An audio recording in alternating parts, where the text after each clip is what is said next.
Elle est belge, elle est journaliste, elle est la nouvelle star de France Inter. On l'écoute du lundi au vendredi avec sa chronique dans le 7-9 de Patrick Cohen et dans son émission à 17h si tu écoutes J'annule tout, qu'elle anime avec Alex Vizorek. Bonjour Charline Van Beecker. Bonjour. Comment avez-vous découvert votre vocation de journaliste? J'ai découvert ma vocation de journaliste quand j'avais 14 ans et que je suis partie avec la Fondation Nicolas Hulot sur un vieux voilier à la découverte de la nature en Bretagne. Je m'étais inscrite pour partir avec sa fondation et la condition, c'était qu'au retour, il fallait médiatiser son expérience. Donc il fallait raconter ce qu'on avait vu, expliquer quelles découvertes on avait faites et sensibiliser l'auditoire à l'environnement. Et c'est là que j'ai découvert que j'aimais être témoin et que j'aimais sensibiliser à des causes. Et c'est là que j'ai découvert ma vocation. Et vous pensez en arriver là? Ah bah non, non, non, pas du tout, non, non. Non, parce que moi, le seul objectif que je m'étais fixé, c'était de bien faire mon travail et que mon travail soit reconnu par mes pairs. Je m'étais dit si j'arrive dans un média de référence et que mes collègues plus âgés trouvent que je fais du bon travail, c'était déjà mon Graal. Donc déjà j'ignorais que j'allais quitter le domaine du journaliste pur et dur, orthodoxe, proche du factuel et des faits, pour arriver plus vers l'humour, ça je ne pouvais pas le deviner. Et je ne pouvais pas deviner non plus que j'arriverais sur un grand média français. Et justement, l'humour, vous avez apporté un nouveau ton, celui de journaliste humoriste, et comment vous êtes venu à vous servir de l'humour? Il a fallu que quelqu'un décèle chez moi que je pouvais le faire. C'est-à-dire que quand je rentrais de reportage et que je racontais les coulisses politiques, il y a un réalisateur à la radio avec lequel je travaillais qui m'a dit mais Charline, c'est rigolo ce que tu racontes et ça dit beaucoup plus de choses que ce que tu dis dans les journaux. Est-ce que tu voudrais pas essayer de mettre ça en forme pour la radio et d'en faire un objet radiophonique?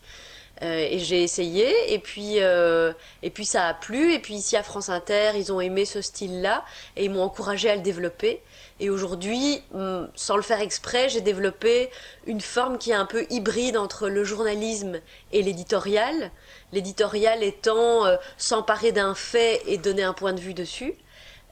Et avec humour, parce que je pense que l'humour permet de faire lire entre les lignes ou de dire de façon beaucoup plus directe des choses que, la, qu'en tant que journaliste, je ne pourrais pas dire parce que ça enfreint les règles du journalisme.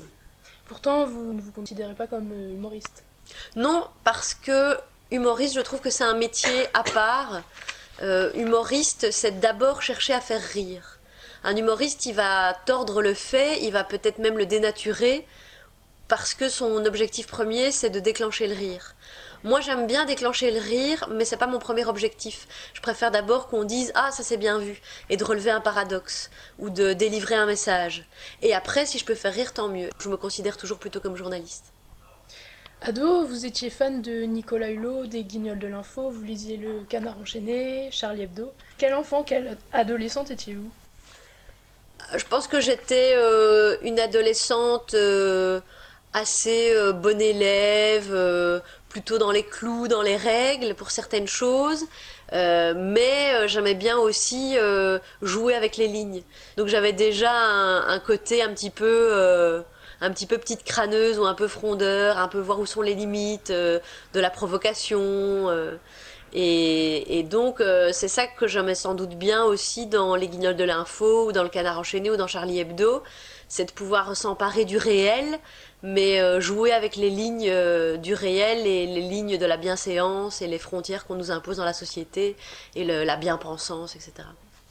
Donc vous travaillez à France Inter depuis 2012, est-ce que vous pouvez nous raconter votre parcours, ce qui vous a amené jusqu'à France Inter?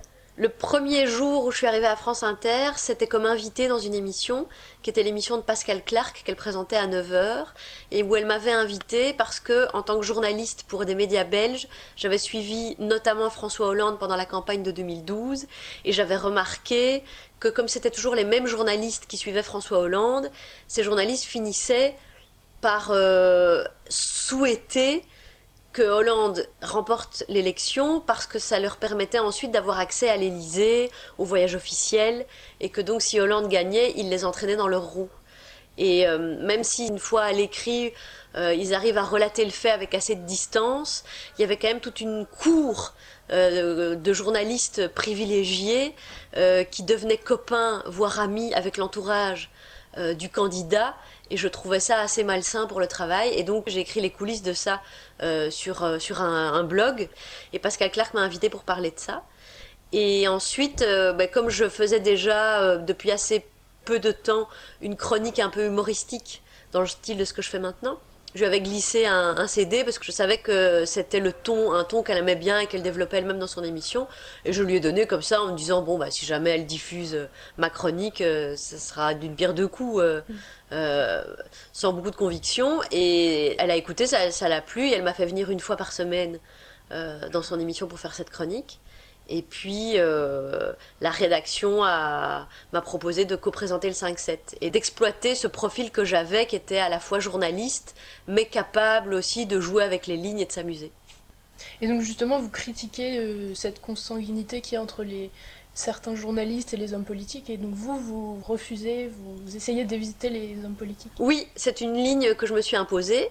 Je sais que si j'étais journaliste dans une rédaction en France, je serais obligée presque par le système d'aller déjeuner avec eux, ou de leur serrer la main, ou d'entamer des longues conversations, parce que le but est d'obtenir des informations. Mais je crois que ce système a des limites parce qu'à force de déjeuner avec eux et de les voir, on s'intéresse finalement plus aux coulisses du pouvoir, et aux petites phrases, et aux jeux d'intrigue, et aux stratégies, plutôt qu'au fond des choses. Donc je pense que je vivrais assez mal le fait qu'on m'oblige à devoir aller déjeuner avec eux pour avoir des infos, etc. Parce que je suis pas persuadée que ça soit vraiment une manière d'alimenter le journalisme. Et donc moi, comme je peux éviter ça parce que je suis pas quelqu'un qui va révéler des choses ou avoir un scoop ou aller chercher l'information brute, j'ai pas besoin de les croiser. Et donc je ne veux pas les croiser parce que je veux pas participer à ce manège que je dénonce moi-même, ce serait pas cohérent. Et en plus, j'aime bien garder ma distance critique et donc rencontrer ces gens et leur parler. Je pourrais tomber en empathie parce qu'on tombe facilement en empathie avec les gens, alors qu'il faut que je garde une distance critique. Donc Vous êtes allé au Burkina Faso? oui, c'est un pays que j'aime bien et dans lequel je regrette de ne pas pouvoir retourner pour l'instant parce que c'est assez délicat. Mais ouais, je suis curieuse de l'autre continent et je suis toujours assez séduite, admirative et curieuse de la façon dont les Africains conçoivent la société, réfléchissent aux choses de la vie. Et je suis assez curieuse de ça et je trouve que ça remet les pendules à l'heure, surtout quand on vit à Paris dans le milieu médiatique. Qu'est-ce qui vous plaît à la radio? C'est la liberté totale parce que euh, qu'est-ce qui me plaît à la radio? Il faudrait comparer avec la presse écrite. Moi j'aime bien l'oralité et la spontanéité et je trouve que la radio c'est très très spontané. La presse écrite, bah voilà, comme c'est écrit c'est un peu moins spontané. La radio il y a une base d'écrit aussi mais on peut s'en détacher. Et la télévision il y a l'image, il y a la contrainte de regarder la caméra, il y a la contrainte économique qui est plus forte et donc on a moins de liberté. Et j'aime bien aussi l'intimité, même si maintenant il y a la vidéo et qu'on nous voit, ça reste quand même un média intime. Et puis surtout, c'est le seul média qui vous accompagne jusque sous la douche. Donc c'est un média très intime, c'est le média avec lequel on se réveille, c'est le média qui vous accompagne dans la voiture, dans la salle de bain.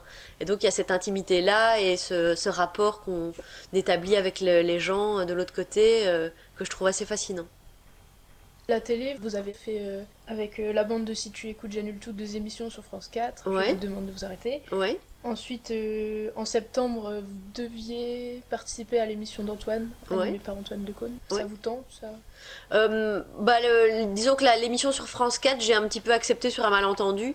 C'est-à-dire que dans les médias, il faut savoir que quand quelque chose fonctionne, comme ça fonctionne à la radio, qu'on a des bonnes audiences et la sympathie du public, forcément ça attire les producteurs de télé.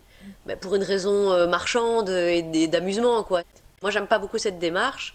Mais il y a un producteur qui a proposé quelque chose d'assez séduisant qui me correspondait. Donc je regrette pas de l'avoir fait, parce que c'est une expérience, mais je suis pas attirée par la télévision. Je suis pas attirée parce que je trouve pas que ce soit le média le plus adapté à notre message.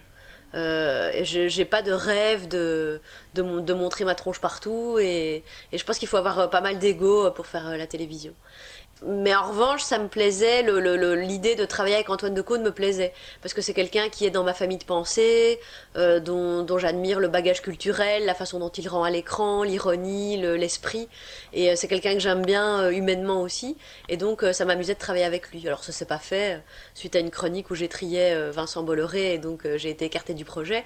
Mais c'est pas grave parce que ma principale préoccupation c'est la radio. Et là c'était la cerise sur le gâteau. Mm. Et la vie est longue, si on peut faire quelque chose en télé qui nous corresponde, parce que l'image aussi peut apporter quelque chose. Parfois, la seule frustration que j'ai en radio, c'est que l'image peut amener un message supplémentaire ou un rire supplémentaire. Et donc, si je trouve le moyen de l'exprimer en télé dans des conditions qui me vont et qui sont pas mercantiles ou qui sont pas bridées, pourquoi pas. François Hollande écoute votre chronique le matin. Il paraît, de temps en temps, ouais. Pour finir, vous avez un mot, un conseil aux auditeurs de Mille et une ondes?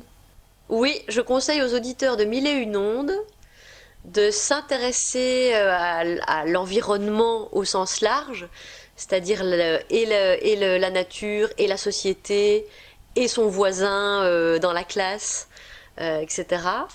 Et de faire ce que vous aimez. Ouais, de pas penser, de pas trop calculer, tiens, qu'est-ce qui pourrait me rapporter, ou dans quel métier il y a de la place aujourd'hui, mais vraiment faire ce que vous aimez. C'est important, ouais.